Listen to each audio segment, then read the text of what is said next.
Баршаңызға сәлем. Каналыма қош келдіңіздер. Сіздермен бірге Ақмарал. Бүгін осындай ыстық дүниенің астына қоятын салфетка тоқитын боламыз. Под горячий. Осындай әдемі жапырақ көлеміндегі, жапырақша бейнесіндегі салфетка тоқитын боламыз. Каналыма тіркелмеген болсаңыздар, тіркеліп, лайк басын ұмытпаңыздар. Енді жұмысымызды бастайық. Мен бұл салфетканы мынандай бордовый түсті полиферный жіптен тоқыдым, шнур. Енді тап осындай полиферный шнурдың жасыл түсінен тоқиын деп отырмын. 3 мм полиферный шнур. Басқа да көлемдегі шнурлармен тоқуға болады. Және де трикотажный жіппен де тоқуға болады. Енді мендегі крючок размері 6 размерлі крючокпен тоқимын. Және де бізге зажигалка керек.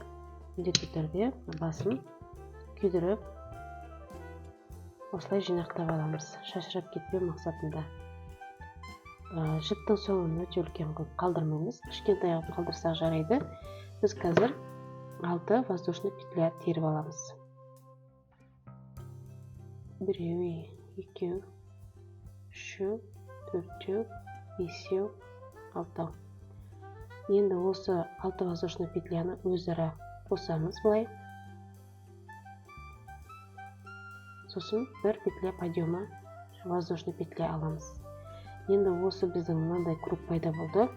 Осы кругтың ішін айналдыра столбик без накида тоқимыз. 12, 2, 3, 4, 5,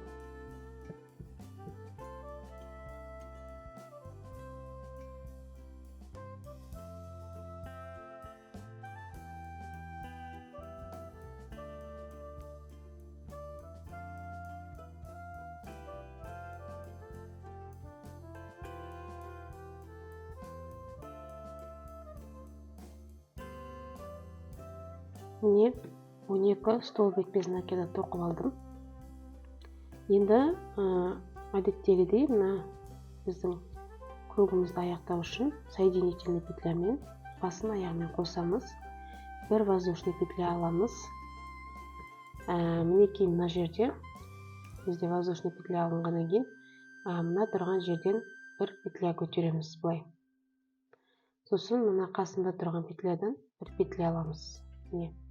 Барлығын крючогымыздың басына іліп қоямыз. Бірінші тұрған петляны бір өзін тоқимыз. Одан кейінгілерін екеуін біріктіріп тоқимыз. Мына бізде бірінші ряд. Тағы да петля подъема көтереміз. Енді мына тұрған петлядан тағы петля аламыз. Мына жерде петля өзі шығады. Осы петлядан петля аламыз. 3. Сосын мына тұрған жерден біреу аламыз. 4. Және осы жаңағы алдында тоқыған тұрған петляға кигізіп, тағы осы жерден де бір петля аламыз. Яғни біздегі әрбір 12 петля тұр ғой. Соның әрқайсысына 2 ряд тоқылады. Бірінші тұрған петля жалғыз өзі тоқылады.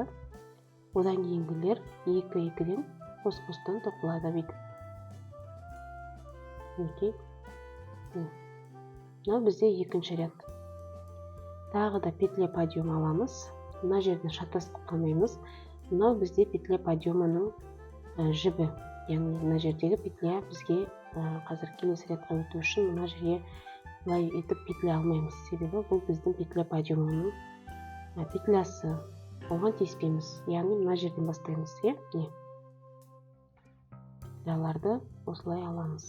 Енді бізде қазір мынау соңғы петля өзі көрініп тұрады петлялар. Сосын келесі петляға бірден көшеміз. Біріншісі жалғыз өзі тоқылады.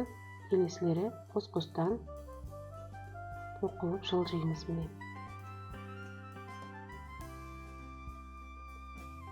Петля подъема көтереміз. Мына тұрғанға емес, одан кейінгі тұрғаннан бастап тоқимыз.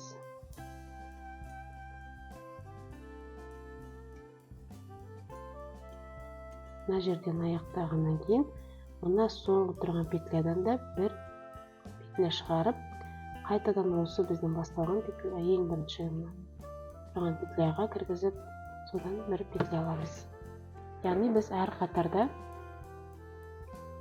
петляны көбейтіп отырамыз. Байқасаңыздар, қазір петля саны көбейген сайын бізге бір крючокпен тоқу қиынға түседі. Егер де тап осындай размерлі басқа да крючогыңыз бар болса, дайындап отырыңыздар. Менде бір крючок болғандықтан осымен тоқимын. Бірақ үлкейген сайын мына біздің петляларымыз алыстай береді, мына бас жағына дейін жетіп кетеді. Қазір мен сіздерге сәл кішкентай размерлі крючокпен көрсететін боламын. Солай жасап тоқуға болады.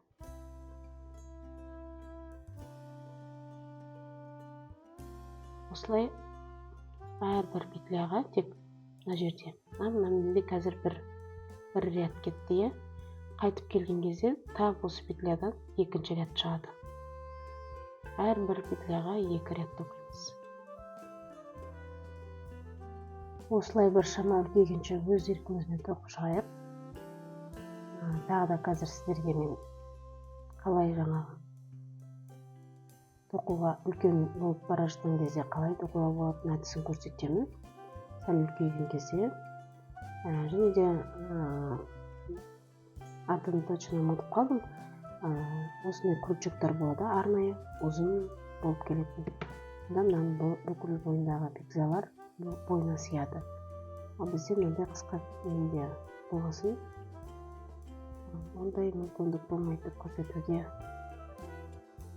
ондай крючокты.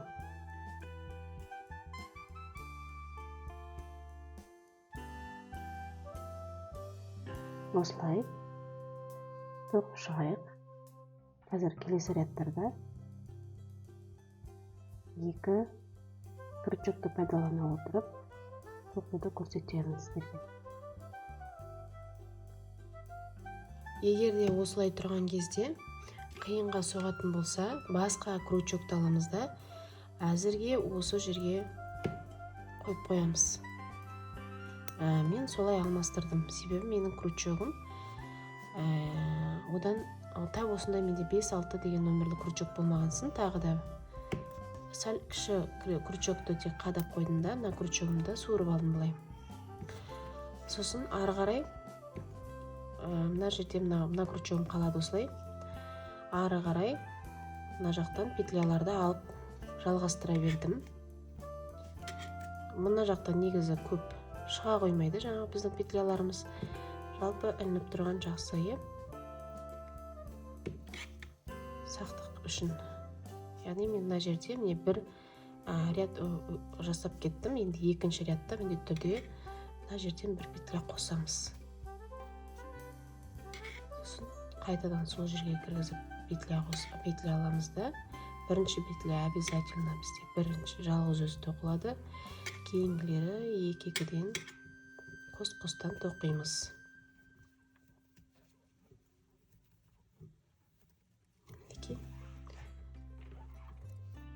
Енді осы жерден мына мен тұрғанына қосымша крючокты суырып тастаймын да, өзімнің тоқып жүрген крючогымды кигізіп алып, ары қарай тоқи берем. Әлде де ұзын екен. Сәлінен бүйтіп бүгіп аламыз. Жақындатып.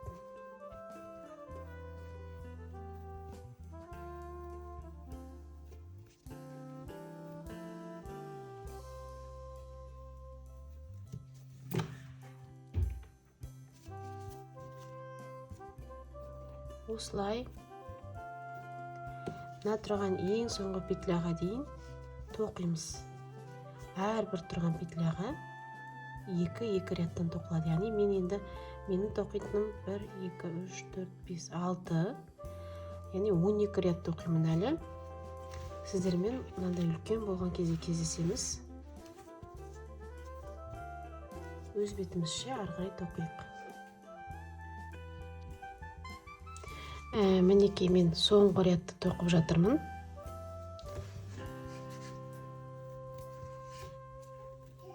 Соңғы рядты тоқимын.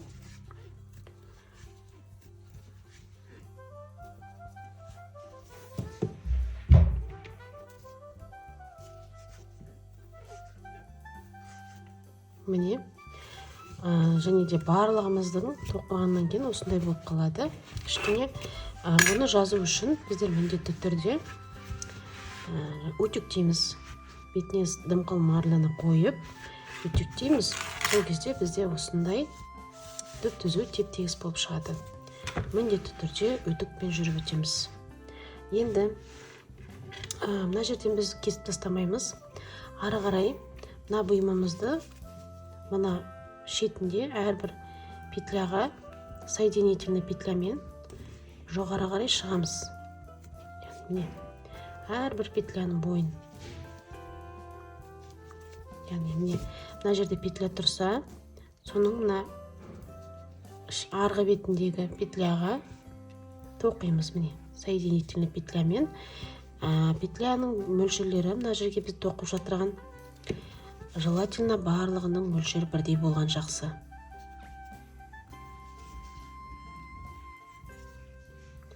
Осылай мына жапырақшамыздың шетін жүргізіп шығамыз соединительный петлялармен.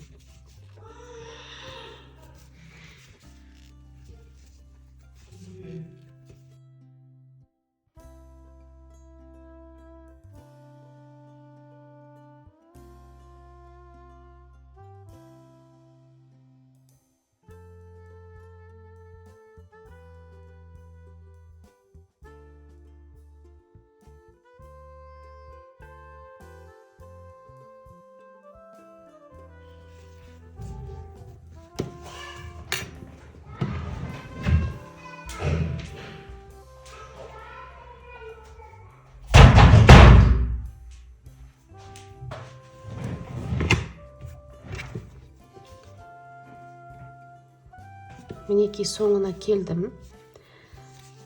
Мына бізде артқы беті, мына жақ алдыңғы беті. Мына соңына келдім. Енді міне соңғы тұрған, мына жердегі тұрған петлямен соединительный петля жасаймыз да, осы жерден мынандай ілгіш жасаймыз. Мынандай ілгішін жасаймыз. Бұл ілгішке 10 петля, воздушный петля аламыз. 1, 2, 3, 4, 5, 6, 7, 8, 9, 10. 10 воздушный петляны алып, мына тұрған мына жердегі петляға біріктіреміз. Міне. Соединительный петлямен біріктіріп, тағы бір петлямен біріктіріп аламыз да, осы жерден біз жібімізді кесіп тастай беруімізге болады.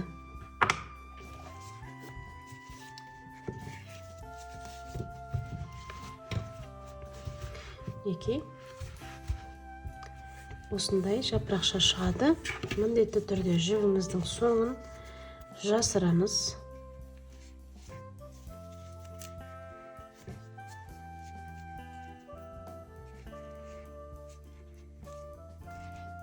Жібіміздің соңын жасырып, керексізін қиып, және де ұшын күйдіріп қоямыз.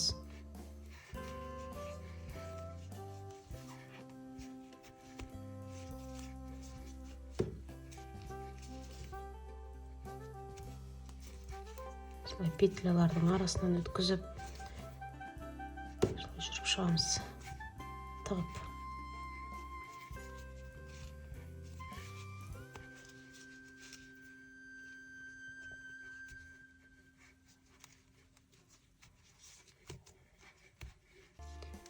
Мінекей, енді осы жерден, мына жерді күйдіруімізде, оқтап бұлай басып қалсақ, өзі күйген жер жабысып қалады. Міне, менің салфеткам дайын болды. Ыстық бұйымның астына қоятын, табаның астына, кастрюля, шайниктің астына, қандай да болмасын, кухнядағы ыссы бұйымның астына қойып қоямыз. Өте әдемі әрі декоративный, өзіміздің үйімізге тоқып қоюымызға болады. Әлініп тұрғанда да өте әдемі көрінеді. Міндетті түрде тоқып болғаннан кейін, жаңа айтып өткендей, үтікпен жақсылап үтіктеп шығамыз. Дымқыл марлевның үстіне қойып, әдемілеп екі жақтан үтіктейміз. Мінекей. Осындай болып шыға келеді. Ал менімен бірге видеоның соңына дейін тоқығандарыңызға рахмет. Міндетті түрде бөлісе отырыңыздар. Егер де сіздерде тап осындай шыққан болса, комментарийға жазып, тіркеліп өтіңіздер, подписаться бөліміне өтіп. Келесіде де әртүрлі жаңа мастер-класстар болады. Қалып қоймас үшін колокольчик батырмасын басып қойыңыздар. Келесі кездескенше мастер-класстарда сау саламатта болыңыздар.